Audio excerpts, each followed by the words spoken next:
సంబంధించి రుణమాఫీ అనేది లేదు. తేమన్న వడ్డు ఎంత కొంటున్నారు సార్ సుమారు?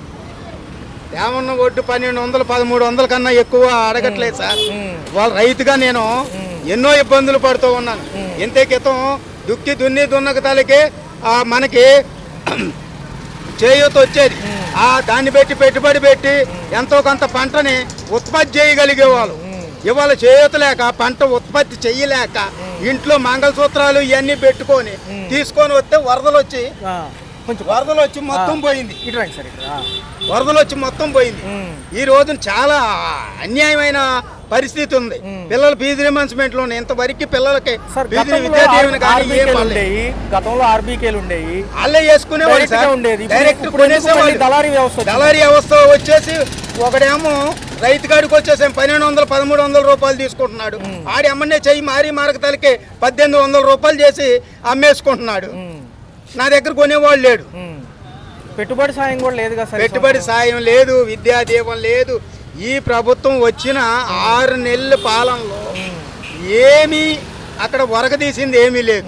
వీళ్ళంతా ఏదో ఆడు లడ్డు చేశాడు, ఈడు ఆ కల్తీ చేశాడు, ఈ కల్తీ చేశాడు, వీటి మీదే పోతుంది. కానీ ప్రభుత్వం యొక్క పరిపాలన అంటే ప్రజలకు ఉపయోగపడ్డది ఏమీ లేదు. అంటే క్లారిటీగా చెప్పారు సార్. అసెంబ్లీలో లోటు బడ్జెట్ ఉంది, ఏదైనా అప్పులు పాలు చేయాల్సిందే అంటున్నారు. అంటే లోటు బడ్జెట్ ఉందని ముందు తెలుసుగా సార్. లోటు బడ్జెట్ ఉందని చంద్రబాబు నాయుడు గారు మేధావే కదా. మరి మేధావి అన్నాడు ముందు లోటు బడ్జెట్ ఉందని తెలుసు కదా. అయినప్పుడు మళ్ళీ అబద్ధం ఆడి మళ్ళీ రావటం ఎందుకు? అబద్ధం ఎందుకు ఆడటం? అంటే నిజాయితీగానే చెప్పొచ్చు కదా. లోటు బడ్జెట్ ఎలక్షన్స్ ముందు ఎన్నో హామీలు ఇస్తాం, అవన్నీ జరపలేం కానీ ఆయనే అంటున్నారు.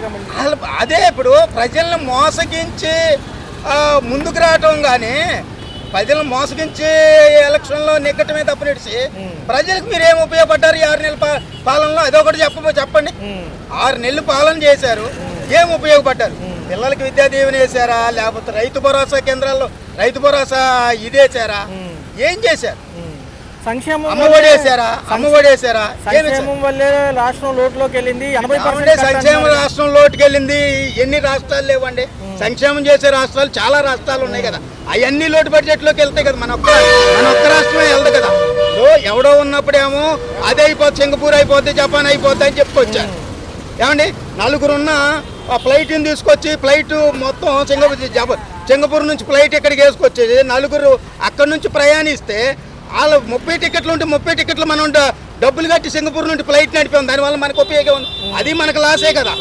ఇప్పుడు మనం చేసి ఇప్పుడు అడ్వర్టైజ్మెంట్ చేస్తాం, అడ్వర్టైజ్మెంట్ వల్ల మనకు లాసే కదా. మీరు ప్రజలకి ఏం పరిపాలన చేస్తున్నారు చెయ్యండి. అంటే సంపద సృష్టికి ఇది ఒక మార్గం. ఏం సంపద సార్? మన దోసుకొని మనకే పెడుతున్నారు. ఇప్పుడు కరెంట్ ఛార్జీలు ఉన్నాయి, ఎంత ₹1.50 వరకు పెంచారు. ఇప్పుడు ₹1.50 ఒక యూనిట్కి ₹1.50 పెరిగింది. అది సంపద ఎలా సృష్టించడం అయింది? ప్రజలను దోసుకొని ప్రజలకే పెట్టడం అయింది. అది ఎలా సంపద సృష్టించడం అయిందండి? అది ఎలా సంపద సృష్టి?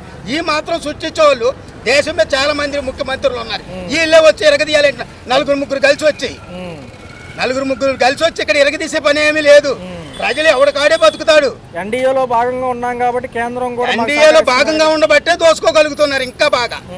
ఇప్పుడు అంత మందే కదా, అలాగే దోసుకోగలుగుతున్నారు. అంతకన్నా ప్రజలకి ఏం ఉపయోగపడుతున్నారు సార్? ఏమంటారు సార్? ఇప్పుడు అమ్మఒడి అడిగారు సార్. అమ్మఒడి ఎంతమందికి ఇస్తున్నారు? అవును. కుటుంబంలో ఎంతమంది పిల్లలు ఉన్నారు, ఎంతమందికి ఇస్తున్నారు? అంటే వీళ్ళందరూ అడుగుతుంది అమ్మఒడి కాదు, మంచి విద్య అడగాలి. గవర్నమెంట్ స్కూల్లో మంచి ఫెసిలిటీ అడగాలి. అవి అడగట్లా. అమ్మఒడి కావాలంటున్నారు. ఎంతమందికి ఇస్తారు అమ్మఒడి? గతంలో ఉచితాలకు అలవాటు పడి ఉన్నారు కదా. ఇప్పుడు ఆయనే అన్నాడు, ఏమన్నాడు? మా డబ్బులు తెప్పి మాకే ఇస్తున్నారు అన్నారు. ఇప్పుడు ఆయన అన్నది కరెంట్ బిల్లు ₹1.50 పెరిగింది అంటున్నాడు. ఆ ₹1.50 చూస్తున్నాడు కానీ అందులో ఉన్న ట్యాక్సులు చూస్తున్నారా? నా కరెంట్ బిల్లు ₹150 వచ్చింది, నేను కట్టింది ₹250. ₹1.50 తీసేస్తే నాకు ఎంత కలిసిద్ది? ₹25 కలిసిద్దాం. కలిస్తే ఆ ₹1.50 వేసుకుంటే ఏదైతే భారాలు తప్పు అంటున్నారు కదా. తప్పదు కదా మరి. భారాలు తప్పవండి. ఇప్పుడు ఆ ప్రభుత్వం ఉన్నా తప్పలేదు, ఈ ప్రభుత్వం ఉన్నా తప్పలేదు. ఎవడొచ్చినా చేసేది లేదు మాకు. మాది మేము గడుపుకోవాలి అంతే. కాకపోతే అంటే మాకు ఇప్పుడు ఇసుక సిమెంటు ఇవన్నీ తగ్గి ఉండి పని కలిపితేనే మాకు అదైనా వాళ్ళు ఎంత భారం వేసినా మేము కట్టుకోగలిగేది. మాకు ఉద్యోగపరంగా కానీ మా వృత్తిపరంగా కానీ మాకు ఏదైనా దారి చూపెట్టగలిగితేనే. వాళ్ళు ఏదో ఉచిత పథకాలు ఇస్తారు, మేము బతకాలని కాదు. ఎవరైనా అంతకు ముందు ఇచ్చిన ఉచిత పథకాల వల్లే కండి ఇన్నప్పులు. అదే కదా ఇప్పుడు జరుగుతుంది కూడా. అంటే ఉప ముఖ్యమంత్రి గారు ఏమో చూసుకున్నట్లయితే భవిష్యత్తు కోసం చూడండి అంటున్నారు. ముఖ్యమంత్రి గారు నాకు అనుభవం ఉంది కాబట్టి పారదర్శకంగా అమలు అవుతాయి. కాకపోతే రాష్ట్రం అనేది 14 లక్షల కోట్లు అప్పుడు అసెంబ్లీలో అన్నారు అప్పు ఉందని, తర్వాత 10,000 కోట్లు అంటున్నారు. ఒక్కొక్కరు ఒక మాట చెప్పినప్పటికీ భారం తప్పదుగా, మరి ఇంకా చేసేది ఏముంది? వీళ్ళు 14 కోట్లు అవని ఎన్ని కోట్లైనా అవని అండి, ఆ భారం మా మీద మా పిల్లల మీదే పడిద్ది. ఫ్యూచర్ డెవలప్ అవ్వాలంటే పిల్లల గురించి, ఈ అమ్మఒళ్ళకి కాదు. మాకు గవర్నమెంట్ పాఠశాలలో మీరు చూడండి, ఇంతకు ముందు ఎంతమంది ఉన్నారు, ఇప్పుడు ఎంతమంది ఉన్నారు, ముందు అది గమనించండి. ప్రభుత్వం సరిగ్గా పనిచేయట్లేదు. 6 నెలలుగా పనిచేయట్లేదు అంటే ఎవడండి? 5 సంవత్సరాలు చేసినోడిని ఎవడు అడిగినోడు లేడు. ఇలా మైక్ ముందుకు వచ్చి 5 సంవత్సరాలు చేసినోడిని అడిగినోడు ఎవడు లేడు. ఇప్పుడు 6 నెలలకు అడిగితే ఎవరు చేస్తారండి? అంటే మరి త్వరలో 2027కే జమిలీ ఎన్నికలు అంటున్నారు. మళ్ళీ మాజీ ప్రభుత్వాలకు అవకాశం ఇచ్చినట్టేనంటారు? అవకాశాలు ఉండవండి. లేదు, అవకాశం లేదు. మేము 4 సంవత్సరాలు 5 సంవత్సరాలు ఖాళీగా ఉన్నాం. ఆయన ఏమంటాడంటే మాకు కరోనా లేదు, మీకు మాకు కరోనా ఉందన్నారు. స్టార్టింగ్ రావడమే, నేను పని ఎక్కిన నా టైల్స్ వర్క్ నేను చేసేది, పని చేసి స్టార్టింగ్-లోనే ఇసుక ఆపేశారు. అంటే కక్ష సాధింపు చర్యలు స్టార్టింగే. మీకు ఇంకా 6 నెలల్లో కనీసం ఎంతో కొంత రోడ్లు వేయడం కానీ చేస్తున్నారు. వెళ్ళి ఒక్కొక్కటి ఏరియా చూసుకుంటూ డెవలప్ చేసుకుంటూ వస్తున్నారు. మొత్తం ఒకసారి డెవలప్ అవ్వాలంటే ఎక్కడైద్దండి? పథకాలన్నీ ఒకసారి రిలీజ్ అవ్వాలంటే ఎక్కడైద్దండి అని లోటు బడ్జెట్ అని ఇక్కడే చెప్తున్నాడు. లోటు బడ్జెట్తో మొత్తం ఒకసారి అవ్వాలంటే ఎలా అయితే? కేంద్రం నుండి అమలైన అమౌంట్ కూడా మనకు మొత్తం ఒకసారి వచ్చిద్దా? విడుదల వాడిగానే వచ్చేది. వచ్చిన దాన్ని బట్టి ముందు మనం ఎక్కడ డెవలప్ చేయాలి, ఎక్కడ అసలు బాగా అట్టడుగులు ఉందో అది డెవలప్ చేసుకుంటూ వస్తున్నారు. ఇప్పుడు మనకి డెవలప్మెంట్ ఉంది, రోడ్డు మీద రోడ్డు వేసుకునే ఉపయోగం ఏముంది? రోడ్లు బాగాలేదు, అక్కడక్కడ పోయినాయి అన్నారు. పోయింది అసలు లేని దగ్గర వేయాలి కానీ అక్కడక్కడ పోయిన దగ్గర ఏముందండి? సో భవిష్యత్తు పైన ఆశ పెట్టుకోవచ్చు అంటారా? 4 ఏళ్ళు ఎలా ఉండబోతుంది అంటారు? అంటే 4 ఏళ్ళ పరిమితితో అమరావతి, పోలవరం, మిగతా అన్ని అంశాలు, లోటు బడ్జెట్లో ఉన్న అంశాలు, రోడ్ల వ్యవస్థ అన్ని బాగు చేస్తారంటున్నారు కదా. బాగు చేసే అవకాశాలు అయితే ఉన్నాయండి, నమ్మకాలు అయితే పెట్టుకోకూడదండి. ఎందుకంటే నమ్మకం పెట్టుకున్న కాండి మనం ఓవర్ ఎక్స్పెక్టేషన్స్ అవుతున్నాయి. ఆ నమ్మకం లేకుండా చేస్తారనే ఇదితో ఉంటే చేస్తాం, లేదు నెక్స్ట్ జమినీ ఎన్నికలు అన్నారు కదా, వాటిలోనే మళ్ళీ రివర్స్ అవుతాయి. అంతకు మించి ఏం లేదు. ఆ ప్రభుత్వం సరిగ్గా చేయలేదు కాబట్టి ఇంత రిజల్ట్ వచ్చింది. ఇది సరిగ్గా చేస్తేనే రిజల్ట్ అనేది. ప్రజలు ఇదివరకు లాగా అంత అసమర్థతగా అయితే లేదు, ఆలోచించకుండా కొంతమంది పార్టీ పరంగా ఉండిపోయి అలాగే బురద జల్లాలని చూస్తున్నారు తప్ప నాకు తెలిసి అయితే 50% జరుగుతుంది. జరగట్లేదని అయితే నేను చెప్పను. 50% జరుగుతుంది. బడ్జెట్ పరంగా రావాలి, వాళ్ళు చేయడానికైనా అవకాశం ఉండాలి. అంటున్నారు జమిలీ ఎలక్షన్స్ 2027 ఉంటే మళ్ళీ పాత ప్రభుత్వాలకు అవకాశం వస్తుందని జనం అంటున్నారు. ఎలా అంటారు? రాదు అని నా అభిప్రాయం. కొత్త విశ్లేషణ. ఈయన అవకాశం ఇవ్వడం నేను అనుకుంటున్నా. ఎందుకంటే ఎవరికైనా టైం పడుతుంది. ఆయన చేసిన దానికి ఎవరికైనా టైం పడుతుంది. ఆయన కూడా న్యాచురల్ కదా, ఆయన పెద్ద ఆయన పాపం ట్రై చేస్తున్నారు, చెప్తున్నారు. ఆయన సక్సెస్ అవుతారని నేను అనుకుంటున్నా. That's my opinion. మేడం గారు చూసుకున్నట్లయితే ధరల పెరుగుదలతో పాటు భూమి రిజిస్ట్రేషన్లు, భూమి కూడా రేట్లు పెరుగుతాయి అంటున్నారు. పల్లెటూరులో కూడా చదరపు గజం వచ్చేది 950 రూపాయలంట. ఈ పెరిగిన రేట్లన్నీ కూడా జనవరి నుంచి అమల్లోకి వస్తాయి అంటున్నారు. సంపద సృష్టికి మరొక మార్గం అంటున్నారు. ఎలా అనిపిస్తుంది? అంతేగా, అంతే కదా. రేట్లు పెరిగితే వాళ్ళు అమ్ముకుంటే వాళ్ళకి డబ్బులు ఇస్తాయి కదండి. మంచిదే కదా రేట్లు. భూమి ధర పెరగడం అనేది ఎప్పుడు మంచిది.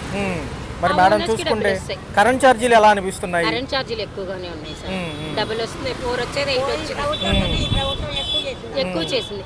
మేడం గారు మరి చూసుకుంటే రాబోయే కాలంలో చార్జెస్ మాత్రం ఎక్కువే ఉన్నాయి, సామాన్యుడికి భారమే. జనవరి నుంచి కూడా ఈ యొక్క డెవలప్మెంట్ పనులు మొదలవుతాయి అంటున్నారు. ఒక పక్క ఇసుక దొరికే ఛాన్స్ లేదంటున్నారు. ఎలా చూడాలి మరి? డెవలప్మెంట్ మొదలవుతుందని చెప్పారు, నేను కూడా చూసాను న్యూస్ లో. ఇంకోటి ఏంటన్నారు, ఈ ఇసుక గురించి చాలా ఇబ్బందిగా ఉందంటున్నారు. పనులు కూడా చాలా మందికి లేవు అంటున్నారు. గత ప్రభుత్వంలో ఇబ్బంది కంటిన్యూ అవుతుంది ఇసుకకి. అది కొంచెం ఈజీ చేస్తారని నేను అనుకుంటున్నా. ఇసుక ఈయన మరి నేను అనుకుంటున్నా. ఉప ముఖ్యమంత్రి పవన్ కళ్యాణ్ గారు మన్యం జిల్లాలో ప్రయాణిస్తున్నారు. ఈసారి ఎక్కువ ట్రైబల్ ఏరియాస్ లో ఫోకస్ పెట్టారు. ఎందుకంటారు? రోడ్లు అవి లేక వాళ్ళు ఇబ్బందులు పడుతున్నారు కదా. వాళ్ళు చూస్తున్నాం కదండి అందరం. లేదు మామూలు గర్భిణీ స్త్రీలు ఉంటారు కదా, ప్రెగ్నెంట్ విమెన్, వాళ్ళ కోసం అని చెప్పి రోడ్లు లేక ఇబ్బందులు పడుతున్న సంఘటనలు మనం అంతా చూస్తున్నాం. వాటి కోసం ఆయన నడుము కట్టడం మంచిదే.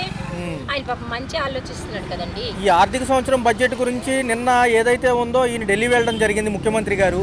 వచ్చే ఆర్థిక కేంద్రం పెట్టే బడ్జెట్ లో ఈసారైనా మనకు రావాల్సినవి వస్తాయేమో అడుగుతున్నారు. నాకు కూడా కొంచెం ఏదైనా బడ్జెట్ మనకు అనుకూలం. ఎప్పుడు అయితే అంతగా రాదు, ఇప్పటి వరకు రాలేదు ఏ గవర్నమెంట్ లో కూడా.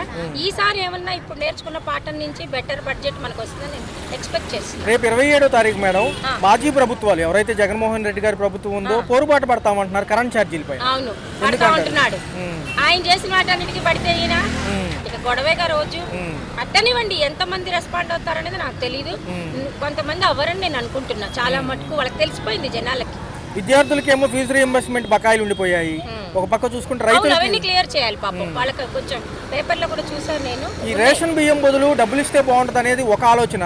రెండోది ఏమో సన్న బియ్యం ఇస్తే అసలు ఈ గోల ఉండదు అంటున్నారు. ఆ సన్న బియ్యం ఇస్తే అందరూ వాడుకుంటారు కదా రైట్ కదా టీచర్ గారు, అందరూ వాడుకుంటారు. Right madam right.